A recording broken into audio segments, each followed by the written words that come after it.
Shala Dismaya is back at may makakasama pa siyang mga bagong character na mas magle-level up pa ng katatawanan sa susunod na hearing sa Bubble Gang. Kung sino-sino, ichichika ni Nelson Canlas.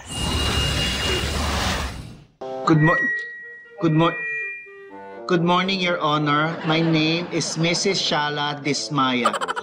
Mula sa multi-million views sa mga clips na hindi lang nagpatawa, Hindi po flood control, birth control po.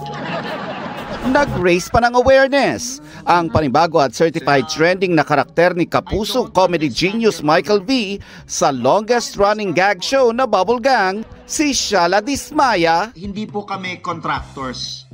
Construction po ang business namin. Magbabalik. Walang kupas nga ang atake ni Michael V bilang si Shala.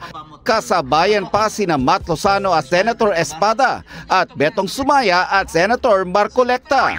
Yung Rolls Royce, gusto mo raw dahil may libreng tayo. Huwag magsisinungaling, maming ka.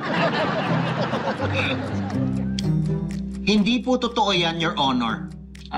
What do you mean na hindi totoo? Kitang-kita doon sa interview nyo. Binili ko yung payong dahil may libre siyang kotse.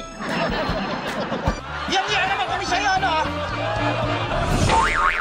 This coming Sunday, level up ang kulit dahil not only is Shala coming back, may makakasama rin siya sa kanyang next na hearing. Ipinakikilala, Corny Dismaya at Senator Tolpo. Marami tuloy ang nagtatanong, ito na nga ba ang simula ng pag-reveal niya sa iba pang secret projects? Mula kina Shala at Corny, may isa pang bibida. Sa lahat na nakaupo, subukan nyo naman tumayo para meow meow meow meow. Naniniwala ako sa freedom of speech kaya gagawin ko anong gusto kong gawin. Si Kong Kikoy.